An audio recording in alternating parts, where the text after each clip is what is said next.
Welcome back to 624 here on your Wednesday morning. About a year and a half ago, we profiled a company called Humtown Products, where they kind of injected new technology into what was a very old industry. And now it's been working so well, they've expanded that area quite a bit. So today we're taking a return trip to Lamoncha for Tech Belt Today. It's a sound stuck on repeat at Humtown Products in Lamoncha. The mechanical back and forth of 3D sand printers. We run them 24 hours a day, 6 days a week. And then on Sundays, they just run themselves. It's also the sound of an industry that's changing, with Humtown leading the way.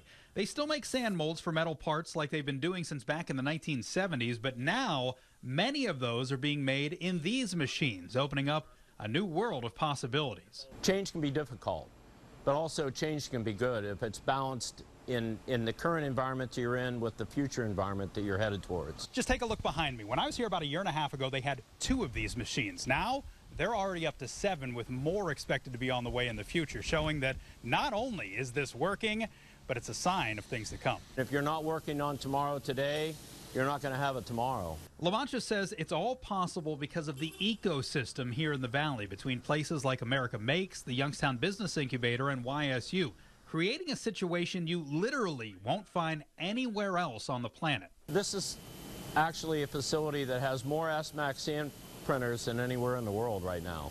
And it's because of we, not me, not Humtown. Now, what this does is allow a company like Humtown to jump in immediately in a time of crisis, like we saw just a few months ago in Texas when cold weather shut down the power grid, cracking pipes that needed replaced in a hurry. We stand a very good opportunity with this kind of a system, in the NCCDM and America Makes, to be able to respond in days to crisis situation. It also brings a little bit of whimsy to an industrial site. Lamoncha loves new ideas and innovation, and with these machines, it's all possible. The limit is only by, your imagination. Imagination that runs wild at a place like this. Now, by the way, every time they add a machine, it's 2 to 3 jobs that come along with it. And they're also heavily involved in the educational aspect of this, once again, with an eye on the future. As for the present, this is also a pretty big day at Humtown. The Executive Committee for Additive Manufacturing with the American Foundry Society will be touring that facility. So joining us this morning to dive even deeper into Humtown's role in all of this is Brandon Lamoncha, joining us live this morning. Brandon, thanks for joining us. Absolutely. Great to be here. Thanks for having me. Oh, glad to do it. So even the fact that there is an additive manufacturing branch of the American Foundry Society, how big of a step forward is that? It's really amazing. There hasn't been a new division, for, probably 10 or 20 years in the AFS, which has been around, for a very long time. Metal casting, has not seen this type of industrial change, this technology integration. So very, very exciting. And then under that division, we have, 4 subcommittees. So it's really taking traction. So we're really glad to be a part of that and glad to host that today. Yeah, no, not only a part of it, but I mean, you guys have really taken a leading role in all this. Why is it so important for you guys to be leading the charge in this effort?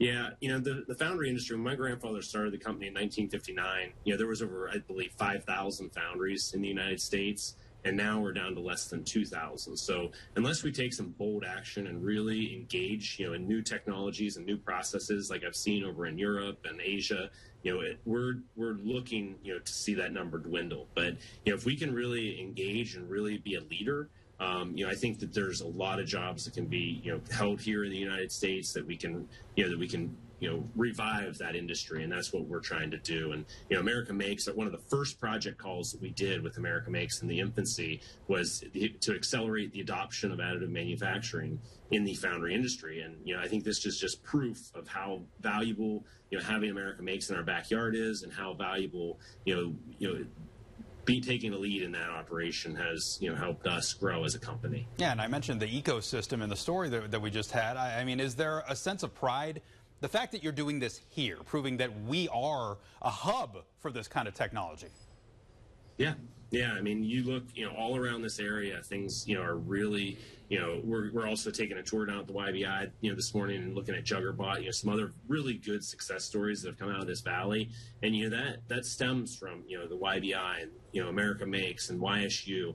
Everybody has really come together as a team and say, hey, we're putting our flag here. We're saying, this is the ecosystem. This is the area where you want to come, if you want to really advance and take it from, printing desktop, items to, real production and real parts that are, industrial and, and to be hit in the market.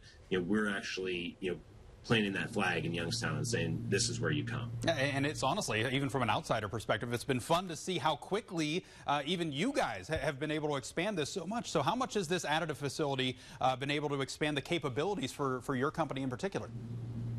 Yeah, I mean, when we started this, we were on the other side of Latonia in a really beautiful building, but, we quickly, went from one machine to two machines. And, I even looked at this facility, which is almost 100,000 square feet dedicated to additive manufacturing. And, I told Mark and, my father, I said, I think, this is a little bit of a, too big of a step. And, I couldn't have ever estimated that we would have grown this fast. We have 7 machines on site today that we're going to be showing at the tour. We have 2 more pieces of equipment that are en route to this facility. So, by the end of the week, we'll have 9 3D printer machines in this building. And, these are large format, these are not desktop, size machines. It's just really, I'm really humbled, to see how far this has grown. And, it hasn't been any one work of, it's been the entire team. Even our conventional, facility over in Columbiana, it feeds into this. And, we flex out our workforce, if we're busy here and busy there. So, the Valley, and our company team, has really been a big part of our success. And it's been fun to watch that success happen in front of our eyes. And we're excited to see what the future lies in store for you guys, too. Brandon, thank you so much for taking some time out and joining us for Tech Belt today. Appreciate it. Thank you. Have a great day. You too. Thank you much. All right, let's switch gears and send things out to Emily Frazzini. She's out and about in Youngstown taking a look at the forecast for us this morning. Good morning, Em.